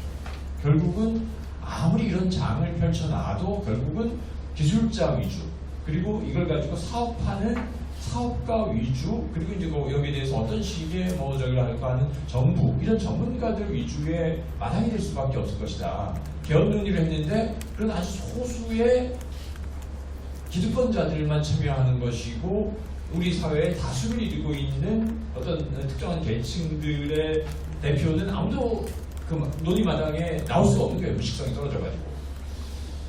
인공지능에 대한 가버넌스를 우리가 만들어야 되는 상황이라고 하는 게 결국 이제 이런 단계로 가는 것 아닌가. 여기에서 우리가 기술 문직성을 새로운 시민들의 리터러시로, 그리고 기본권이자 기본적인 의무라고 우리가 생각하지 않는 이상 결국 기술을 아는 사람들 소수의 그 전유 무대가 될 수밖에 없을 우려가 있다. 저는 그런 우려가 있다고 생각합니다. 네, 아주 적절하신. 저도 거기에 적극적으로 동의했는데요. 근데 저는 그 부분을 좀 한 발짝 더 나가고 싶은 이유가, 말씀드린 인터넷 가버넌스 체계 부분들이 도움이 될 거라고 생각하는 이유는 뭐냐면, 어쨌든 처음에 돌파구는 아는 사람이 아는 만큼 보인다고, 아는 사람일 수밖에 없는데 그 아는 사람들이 뭔가의 책임감을 느끼도록 만들어야 된다는 거죠. 그러니까 쉽게 얘기하면 데이터를 모으는데 데이터 AI 관련된 부분에서 AI 하는 사람이 그걸 자기의 어떤 이익을 위해서 연구가 되든 돈이든 그 목표만을 위해서 활용을 하게 되면, 그러니까 한 가지 비근한 얘기가, AI는 아니지만 예전에 빅데이터 처음 나올 때 제 주변에 있는 교수들 중에 실제 그런 케이스가 있었어요. 트위터 데이터를 자기 그룹에서 몇백만 건을 몇 년 사이를 트위터가 문 닫기 전에 모았어요. 그러다 보니까 나중에 들어온 저희 그룹 같은 경우에는 하루에 이런 몇십 건씩 모아서 한참 걸리는 거죠. 데이터를 충분히 모으기 위해서. 근데 그 데이터를 공유하자 그랬더니 절대로 안 된다는 거예요. 왜냐하면 자기네가 그거로부터 여러 심리 뽑아내니까 그러니까 저는 뭐가 되든 지금 말씀하신 소수가 하는 건 당연히 맞는데 그 소수가 할 때 그분들이 다음 부분들을 위해서 어떤 사회적 책임을 느껴서 공유하는 형태의 제도적인 거가 되지 않으면 정부가 아니 그 다루는 사람들이 여전히 자기네들의 집단의 이익만을 위해서 움직여야 된다는 부분이 굉장히 저는 우려스럽다는 거예요. 그래서 예전에 보게 되면 이건 뭐 똑같은 아주 가까운 예제는 아니지만 전 기대하는 부분이 이런 거죠. 유럽에서 르네상스가 왔던 이유는 그동안에 닫혀졌던 정보들이 굉장히 많은 서로 다른 생각이 가진 사람들에 대한 오픈된 형태. 할 일이 없으니까 자기네들이 그동안은 의사는 의사대로 철학자는 철학대로 했는데 한 방에 막 그 아랍 세계가 무너지면서 이쪽으로 다 넘어왔잖아요. 동로마가 아랍에서 넘어지면서 이 이탈리아 쪽으로 다 넘어왔는데 그동안은 얘기를 하는 나라고 자기가 잘 살았는데 한 방에 다 뭐 할 일이 없으니까 맨날 자기 얘기하기 시작한 거예요. 근데 그로 인해 가지고 융합이 이루어졌거든요. 결국 그 얘기가 무슨 얘기냐면 제가 말하는 포인트는 개방이라는 것이 시간에 어떤 걸릴 수 있겠지만 오픈한다는 거가 굉장히 중요한데 오픈이라는 거는 소수의 사람들의 생각은 그렇게 되겠지만 다수는 인간이 기본적으로 이익 추구형이어서 어떤 제도적인 이런 부분들을 미리 생각했어요. 미리 생각해서 그런 거버넌스라는 부분들을 충분히 설득시키고 그 체계를 만들어 놓지 않으면 나중에 따라오는 사람, 지금 아까 구봉 기자님 말씀하셨던 잘 모르는 사람들을 결국 소수에서 되지 않느냐. 똑같은 거예요. 제가 인터넷을 바라보면 인터넷 지난 30년 동안 인터넷 선진국에서 다 됐어요. 근데 인터넷 거버넌스 얘기하면서 가장 많이 나왔던 거는 뭐냐면 제3세계. 이제 막 투자하고 하는데 자기네들은 그러면 니들이 다 정해놓고 나면 우리는 니들 결국 룰을 계속 쫓아가만 해야 되는 거 아니냐. 그렇다 그러면 그런 논의장에 같이 함께 목소리를 낼 수 있는 부분들이 마련해야 되겠다. 그게 가장 중요한 부분이거든요. 그러니까 저는 그런 공개 그리고 공개하는 부분들이 어떤 다음 쓸 사람들을 위한 초석을 마련하는 형태의 부분이 좀 마련해질 수 있는 게 좋은 것이 아닌가 그런 차원에서 좀 말씀드리고 싶어요. 제가 조금만 한마디만 더 붙이면요. 이 공개라고 하는 것, 개방이라고 하는 것은 되게 선의에 의한 것일 수 있단 말이죠. 그것이 한계가 있죠. 그래서 제도 지금 뭐 이미 알고리즘이라든지 데이터라든지 하는 것도 이거 우리 뭐 핵심적인 자원인데 이걸 어떻게 공개하냐? 이거 뭐 다 기업의 기밀로서 자산에서 보호받고 있는 것이기 때문에 이걸 개방과 공유의 문화라고 하는 것으로 한계가 있다. 사실은 어떤 데이터들은 공개가 불가능한 것들도 사실 많이 있습니다.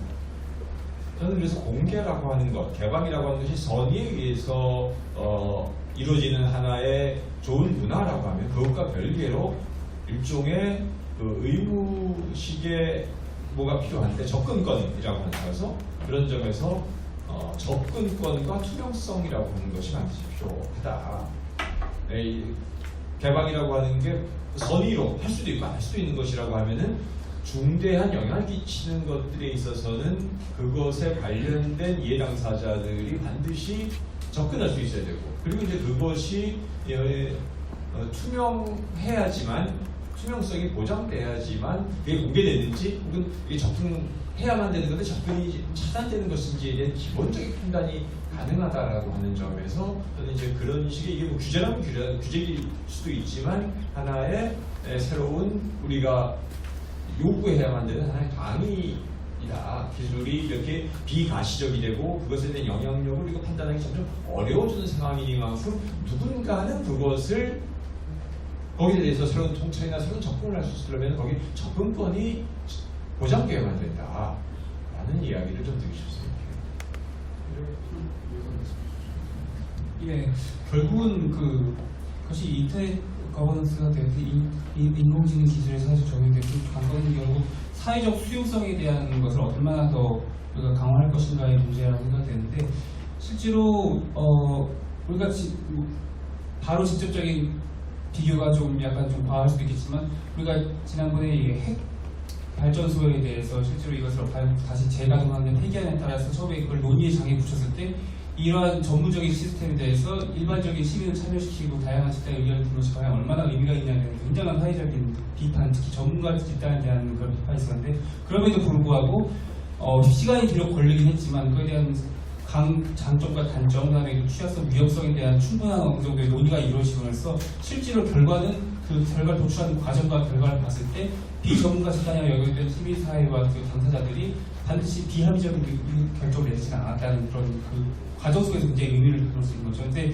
실제로 핵 발전소 같은 경우에는 물론 그 파급적인 위협이 굉장히 크지만 그 지역에 한정되어 있는 사람들, 그 주변에 있는 사람들로 이제 구성되지만 인터넷 거버넌스 AI 같은 그것은 실제로 일자리 내에서 그 전방위적인 영향을 받는 그 계층과 사람들의 범위는 비교할 수 없을 만큼 크다는 점에서 있어요. 그런 참여적인 논의의 그 필요성은 분명히 필요하고 우리가 물론 걱정이 되긴 하지만 그 미정부성이라는 거 있다는 것도 결국 소통의 과정을 통해서 결국은 극복을 해 나가는 과정이라고 생각을 하고 있습니다.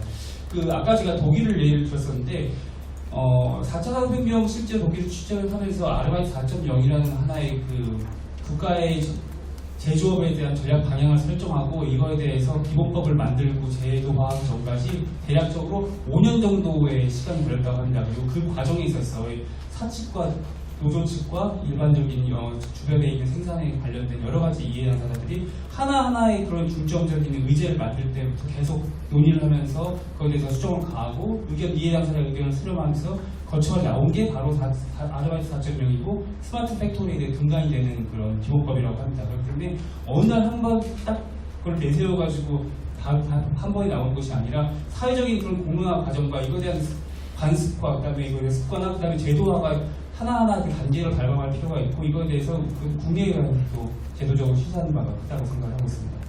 네네. 지금 사실 이제 로봇 규제, 인공지능 규제 관련해서 몇몇 학자들이 사실은 이제 사이버로 그리고 이제 인터넷 가버넌스의 어떤 단문들을 좀 우리가 배워서 반영할 필요가 있다는 지적이 있어 왔습니다, 사실. 근데 제가 이제 개인 스토리를 제가 짧게 말할 자격인지 모르겠지만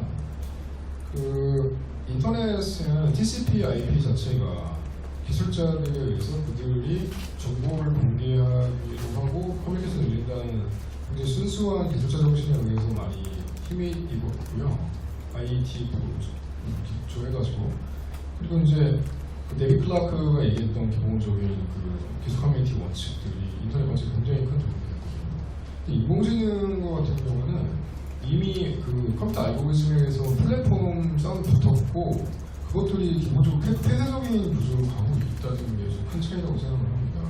그래서 아까 개방성 얘기하셨는데 개방성이 정말 어떤 규제 담론의 공론화라는 의미에서 개방성이냐 아니면 데이터의 개방성이냐 자기에 관련된 데이터만의 접근성이냐 아니면 알고리즘 자체의 공개냐 이런 문제가 좀 고민이 될 것 같은데 알고리즘 자체에 대한 인스펙트라든지 어디팅 자체는 굉장히 제한적으로만 가능할 거라는 것이 지금 잠정적 합의예요. 왜냐하면 기업들 공개를 하지 않고 있기 때문에 어떤 법이라든지 다른 가이드라인을 통과시켜서 그것들을 필요한 경우에만 문제될 때에만 찾아가서 제3의 기관이 미국 같은 경우는 FTC 얘기 들고 있고요. 우리나라 같은 경우는 또 다른 로봇 인을 만들고 하자는 얘기도 있고 그런데 제가 볼 때는 이제 그렇게 피해를 본 사람에 이제 한정해서 접근한다는 것은 조금 이게 그냥 내로우다운 얘기고 지금 여기서 말씀하시는 이제 인터넷 가버넌스 담론을 위해서 거시적인 AI 가버넌스를 위해서는 좀 더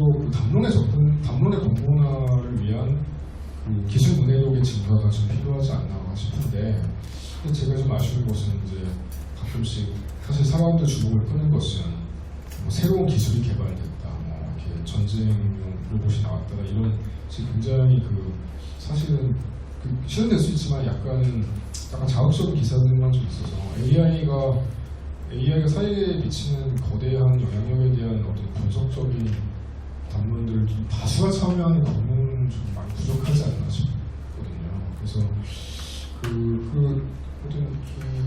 인터넷 자체, 인터넷 가버넌스의 역사, 인터넷 발전, 기술 발전과 인터넷 가버넌스의 담론의 어떤 맥락이 인공지능에도 그대로 적용할 수 있는지에 대해서는 개인적으로는 좀 많이 구도가 다르다고 생각이 들어서 특히 이제 컴퓨터 알고리즘이 갖고 있는 그 플랫폼 기업들의 어떤 편의성이 굉장한 거거든요. 텐서플로우 생각을 했을 때 보면은 텐서플로우가 이용될 수 있다고 생각을 하잖아. 실제로는 아예 그 소스도 공개 안 하고요. 데이터만 넣고 데이터 나가는 것만 가져가라는 거고 그 속에서 자기가 분석해서 자기 데이터를 더 많이 가지게 되는 그런 구조거든요. 실제로는. 그래서 그 인터넷 가버넌스의 어떤 그 정신들을 AI까지 가질 그 인공지능 플랫폼을 가진 기업들의 자세도 많이 좀 문제가 될 것 같다는 생각이 듭니다. 제 말 이어서 좀 계속 말씀해 주시면 감사하겠습니다. 이제 이 기업들이 생각하는 건 기본 기술 지향적일 수밖에 없죠. 저는 왜 그런 우려를 우리가 하냐면은 몇 번은 이제 기술자들이 인공지능이라고 하는 걸 어떻게 접근하는가 사례를 보면 저는 이제 페이스북에서 감정 실험이라고 하는 거를 한 논문이 있죠. 근데 그게 어떤 형태로 문제가 된 거냐면은 우리가 이런 식의 감정 조작 실험을 했는데 너무 놀랍게 이렇게 재미난 결과가 나왔다라고 하면 미국 국립과학원보에 자랑스럽게 공개를 한 거죠. 오, 이렇게 우리 강력한 도구를 갖고 있다.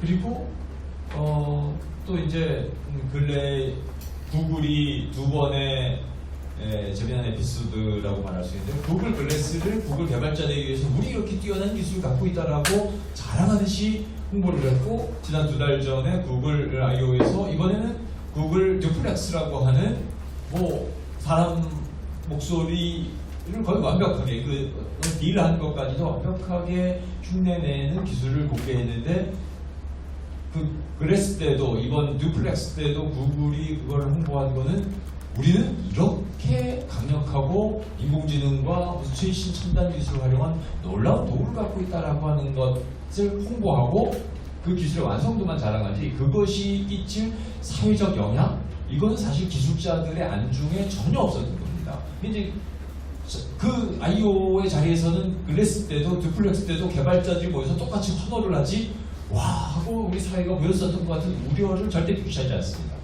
기술자 커뮤니티에서 만들어내는 것들이 어떤 식의 피드백을 서로 주고받는지가 사실 저는 그 I/O 현장에서 박수 소리가 다 보여준다라고 말을 해요. 그래서 이 기술에 대한 가버넌스나 무슨 이 논의 구조를 만들어낼 때 기술자 위주로 가게 될 경우에 어떤 식의 결론이 날지가 또는 하나의 이게 뭐 시행착오라고도 말할 수 있지만 그렇게만 보기에는 너무나 한쪽의 판단, 사회적 영향 그리고 이것이 어떻게 수용될지에 대한 생각은 전혀 없는 이런 판단을 사실 계속 거듭하고 뭐 그 테슬라에서 그런 식의 사망사고까지 이게 된 것도 뭐 큰 차이가 없는 거라고도 말할 수 있는 거죠. 그래서 결국 점점 더 여기에 비기술자들의 관점, 사회 모두의 사용, 결국 모든 사람들이 사용할 것인데 사용자 모두의 관점을 어떻게 하면 우리가 사실 강요에 가까울 정도로 반영할 수 있을 것인가 라고 하는 것. 이것이 그 인공지능 가버넌스 구조에도 반드시 깊이 고려해야 될 사항이라고 저는 생각을 합니다.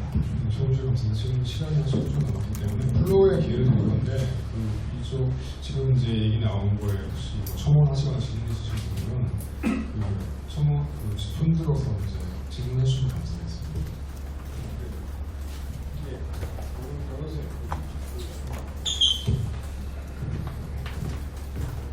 감사합니다.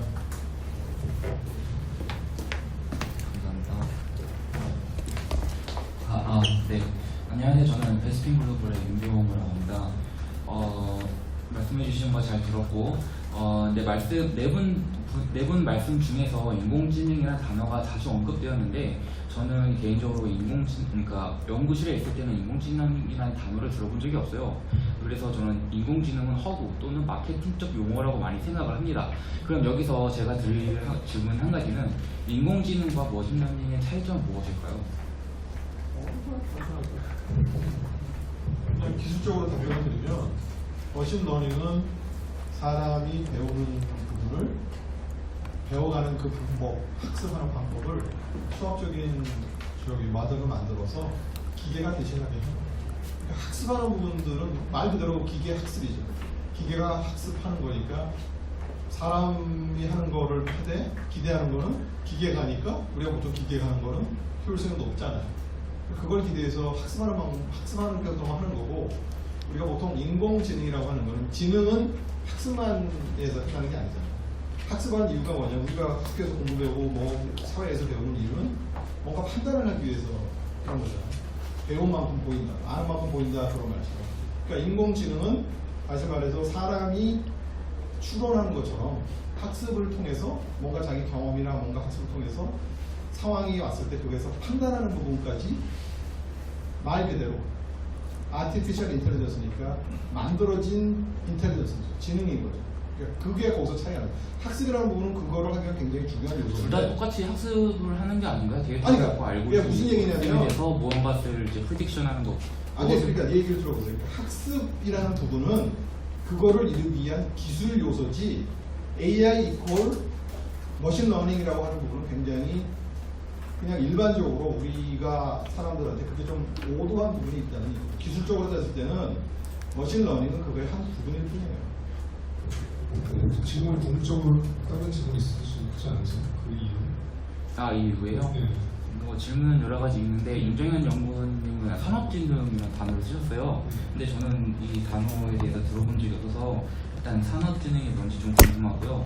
그리고 인공지능에 대해서 말씀하실 때 인공지능과 다른 플랫폼이라는 것을 언급하신 적이 있는데 다른 플랫폼은 무엇을 말씀하시는지 좀 궁금하고, 그리고 인공지능이 예측 범위에서 벗어난다, 불확실성에서 벗어난다고 하셨는데 주로 우리가 이제 인공지능이라고 하는 어떤 데이터를 가지고 어떤 이제 모델을 만들어서 사용하는 건데, 이게 어차피 인간이 만든 데이터를 가지고 만들어서 학습을 시키는 거잖아요. 그러면 인간이 만든 데이터 안에서 그 모델은 거기 안에서 움직이겠죠. 근데 대부분 우리가 머신러닝에서 좀 이제 예측률이 높은 거는 보통 라벨이 달려있는 데이터를 쓰니까 그 라벨 안에서 벗어나지 않을 텐데, 그러면은 이 불확실성에는 생각보다 크지 않을까요? 라는 생각이 들고요. 네. 제가 좀 또 다른 질문 없으세요? 시간이 별로 없어서 지금 질문하시죠. 지금 같이 한번 가보겠습니다. 지금 막판이용해서 얘기하면 라벨링 자체에 대한 데이터를 그게 사실 이제 바이어스가 안 된다는 얘기가 좀 있거든요. 그래서 라벨링 자체가 정확하지 않다는 게 있고, 라벨링 되지 않은 데이터를 학습하는 건 나왔잖아요. 그러니까 그런 게 진짜 인공지능인데, 아무튼 그건 문제는 질문하시죠. 네, 라이스데이터 이강호라고 합니다. 인공지능이라는 단어 자체가 한번 90년대 초반에 가전제품에 좀 많이 쓰였던 사실이 있었을 거예요. 좀 기억하시는지 모르겠지만 그 인공지능이 지금 인공지능은 좀 많이 다르긴 하겠지만 제가 그러니까 질문을 드리고 싶은 거는 한 가지가 있는데요.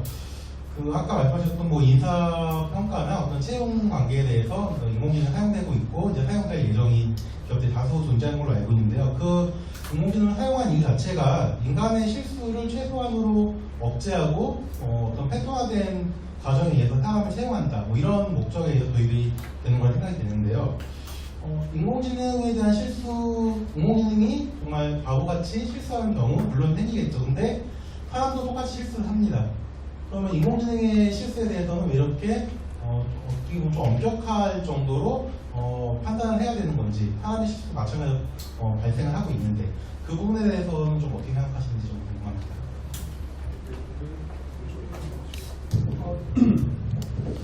아까 제가 산업진흥이라고 말씀드렸어요. 네, 예. 그러니까 실제로 저희가 인공지능 4차 산업혁명 본부에서 이제 그걸 추천을 했을 때 제일 먼저 했던 그 종합 계획이 그거였습니다. 지능정보 사회 구현을 위한 종합 대책과 그다음에 제조업 혁신 3.0이라는 종합 계획이 있었거든요. 근데 그 내용이란 것이 지능정보 기술을 근간으로 해서 모든 그 산업 쪽에다가 이걸 적용을 해서 바이오든 아니면은 어떤 보건 쪽에 있는 기술이든 다른 분야에 적용을 함으로써 부가가치를 창출하고 이거에 대한 일자리와 분당 동력을 창출한다. 결국은 그 다음에 이후에 이거에 대해서 효과를 얻은 다음에 그것을 통해서 그 다음에 어떤 사회 문제 해결, 그러니까 안전 문제라든지 여러 가지 절대적인 이점과는 좀 약간 거리가 있는, 그러니까 공익적인 그런 협력을 한다. 그러니까 선순위가 분명히 있었던 거죠. 그러니까 이걸 통해서 경제적인 파급 효과를 하고 일자리를 창출하고 이익을 창출하는 그런 기업들을 육성시키게 한 다음에 이걸 통해서 그 다음에 이제 사회적인 다른 문제 해결이라든지 공공적인 영역에 적용을 함으로써 확산시킨다라는 차원이 되었기 때문에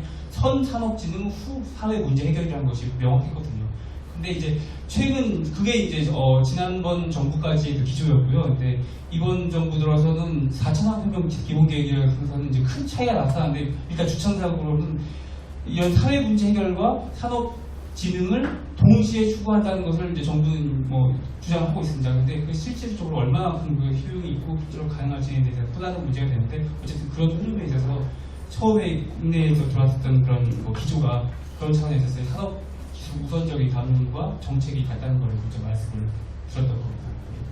두 번째 질문 관련해서는 노공원 기자님께서 대답해 주시면 좋겠는데 제 생각에는 인간의 실수는 너그럽게 인공지능 대량으로 간단하게 생각하면요, 우리가 이제 급발진 사고가 나면은 급발진 사고가 날 때하고 우리 개인 운전자가 뭐 여러 명을 사망 사고에 이르게 했을 때 어떤 게 더 중요합니까? 급발진 사고가 중요한 거죠.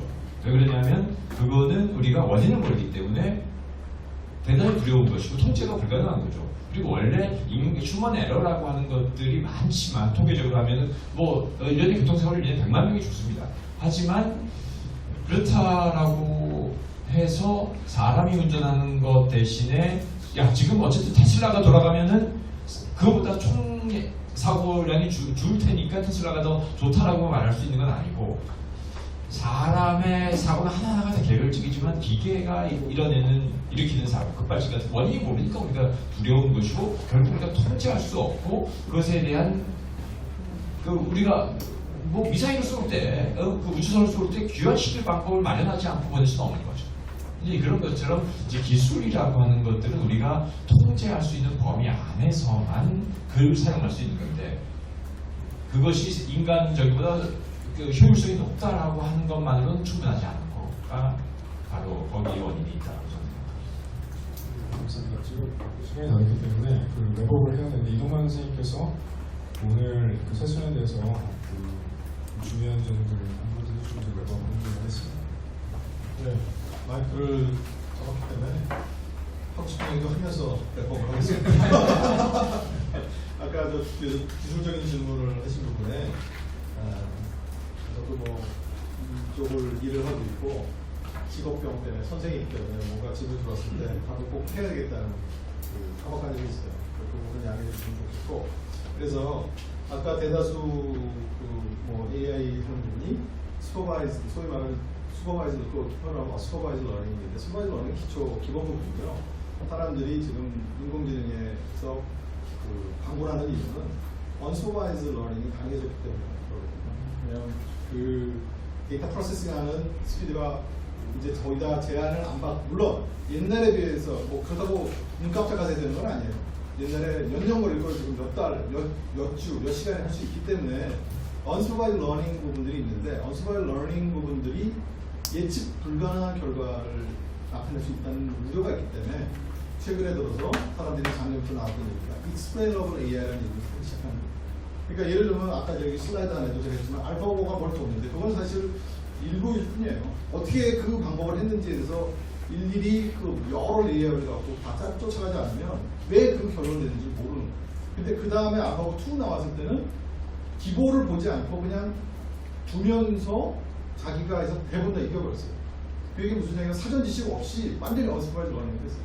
자기가 기본적인 바둑 지식을 바탕으로 두면서 자기가 배워가는 거예요. 그러니까 리퍼스 러닝을 막 쓰기 시작하는 거예요. 그러니까 어떻게 하는 게 더 리워드가 좋은지를 보고 그러니까 이런 부분들이 연구하는 사람, 저같이 연구하는 사람 입장에서는 데이터 막 때려놓으면 보지 못했던 새로운 게 방법이 나타나니까 굉장히 익사이팅한 거예요.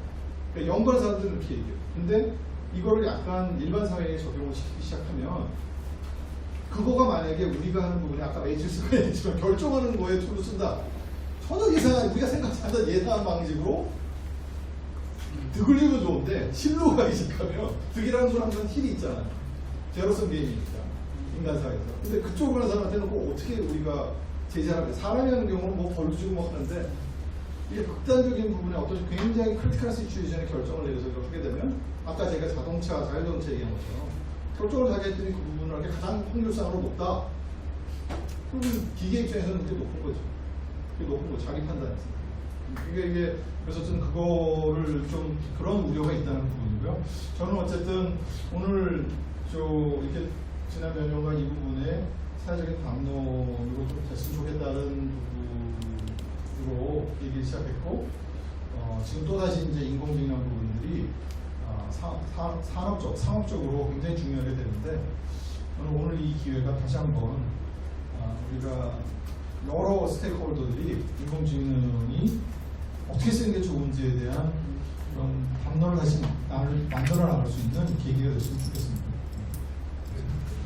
뭐 미군데 아고 한마디. 네. 그 AI 거버넌스를 얘기하니까 꼭 한마디를 제가 덧붙이고 싶은데요. AI 거버넌스를 얘기하려면 이 자리에 기업이 와야 됩니다. 이 자리에 정부 관계자가 와야 됩니다. 그러니까 사실은 아직 AI 거버넌스는 시작도 못한 단계다. 이게 제가 본 평이고요. 두 번째 얘기에서는 그 기업이 왔던 이제 본인 확인 기관의 세미나에서 잠시 제가 차용해서 얘기를 하자면은 기업은 딱 내가 필요한 것만 봐요. 내가 필요한 것만 보고 그 이상은 책임지고 싶지 않아요. 그러다 보니까 플랫폼의 책임이니 AI의 뭐 문제점에 대해서 사실은 꼭 영업비밀 때문이 아니라 그 영업비밀 보호 때문이 아니라 사회적 책임에 대한 좀 자기 문제의식이 좀 약하다. 이게 현황 같고요. 근데 나는 구글이 과거에 뭐 나는 내불이 안 되겠어라고 하는 게 뭐 저런 기본을 얘기하지 했는데 왜 그런지 알겠어요. 정말 기본이 필요해요. 그러니까 따라서 AI 거버넌스로 향후에 나가려면은 저는 기업들의 많은, 그러니까 신기술을 개발하는 기업들 입장에서 아주 이렇게 그 말하자면 돈벌이가 될 만한 많은 유혹들이 있는 거잖아요. 그걸 어떻게 사회적 책임을 같이 병행하면서 갈 거냐가 아마 기업에서는 핵심 이슈가 될 것 같고요. 두 번째로는 저는 아까 그 이동환 교수님이 정부가 나서야 된다는 말에 반만 동의합니다. 아주 크리티컬할 때 아니고 정부가 나서가지고 과연 4차 산업혁명이 진행이 될 것인가? 약간 의문이고, 특히나 인공지능 주제로 거버넌스를 정부가 주도한다? 나는 별로 이렇게 바람직하지 않아 보여요. 아무리 그게 시민, 촛불혁명에 의한 시민, 친화적 정부라 할지라도. 그랬을 때 정부의 역할은 가장 크리티컬 부분에 대해서 역시 일정한 규제자의 입장을 가지면서 예민할 때는 스탑을 시킬 수 있는 권한을 가지고 그런 게 있어야 될 것 같고요. 마지막으로 아까 디지털 시티즌에 대한 얘기 굉장히 인상적이었어요. 결국은 진짜 이렇게 시민의 권리를 대변하고 아직 그게 부족하다면은 전문가라도 먼저 나서가지고 그런 게 같이 노력이 돼야지 다음 넥스 레벨에서 진짜 이렇게 기업과 정부와 시민도 참여하는 AI 거버넌스 논의가 이루어지지 않을까 생각해 봤습니다. 죄송합니다. 끝나고 나서. 예, 그러면은 사회자가 차서 정말 제가 이번에 변호사님 패널로 안 모신 걸 짱을 치고 후회하고 있습니다. 그래서 지금 오늘 너무 다양한 얘기를 해봤고요. 인공지능에 대한 담론이 계속 빨라지고 막 외연이 넓어지기 때문에 내년에 만약에 똑같은 주제로 똑같은 얘기 나올지 좀 의문스러울 정도로 너무너무 참 다양한 레이어들이 많아지는 것 같습니다. 그래서 이게 쉬운 문제는 아니라는 생각이 들고요. 오늘 인터넷 가버넌스 멀티 스테이크홀더 관점, 디지털 시스템의 관점에 인풋해주신 여러 패널분께서 감사드리고 큰 박수 부탁드리겠습니다. 처음으로 마치겠습니다. 감사합니다.